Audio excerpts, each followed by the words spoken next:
करने के लिए 3 पड़ाव पार करने पड़े और ये एक बार नहीं बोले हम जाने से 2 किलोमीटर से छूट गए। ट्राई तो करो, ज्यादा पढ़ा लिखा होने से कुछ भी नहीं होता। अब जैसे डॉक्टर साहब आपने क्या MBBS किया है? मुन्ना भाई वाला तो ये नहीं कर सकती थी ज्यादा पढ़ा लिखा होने से कुछ भी नहीं होता। क्योंकि अब एक बार बताओ, आप डॉक्टर आप तो पढ़ी लिखी होंगी, लेकिन पढ़ लिख के आपने भी कौन सा तीर मार दिया?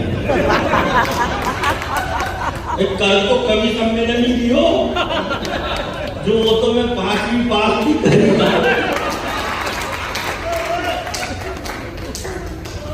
जब याकूब मेनन को फांसी हुई, क्या हो गया सर? अच्छा, पेमेंट देने आए हो तो ठीक है, बाकी तो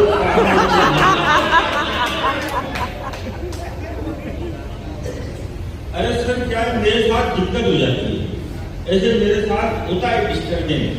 अभी पिछले दिनों मेरे को दिल्ली से मथुरा जाना था, तो दिल्ली से मथुरा जाना था तो मैं एक ट्रेन में बैठा। अब आप जानते हो सबसे ज्यादा रिश्तेदारी अगर कहीं होती है तो ट्रेन में ही होती।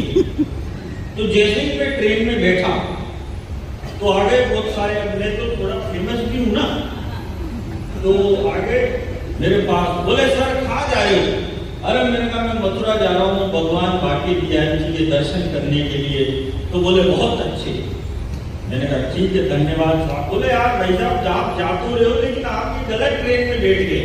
मैंने कहा कैसे? बोले ये राजधानी एक्सप्रेस है, ये मथुरा में रुकती ही नहीं है, इसका मथुरा में स्टॉप ही नहीं है, आप गलत ट्रेन में बैठ गए। अब ये ट्रेन कोटा रुकेगी, अब आपको वहां से वापिस जाके आना पड़ेगा। और मैंने कहा तो गड़बड़ हो गई। तो एक दूसरा जाली आ गया, बोला भाई साहब इनकी बात में बताओ अभी मोदी जी ने क्या काम छेड़ रखा है रेलवे की।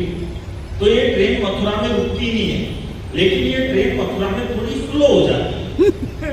तो जैसे ही ये ट्रेन मथुरा में थोड़ी स्लो हो तो आप एक काम करना, एक पांव बाहर निकालना और कूदना, और ट्रेन जिधर चलती हो ना उसी साइड में कूदना।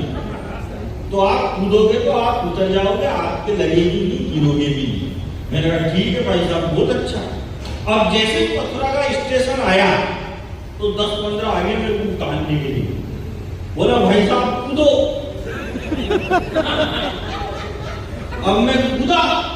अब मैंने कूदने के बाद स्पीड बढ़ाई तो मेरी स्पीड थोड़ी सी ज्यादा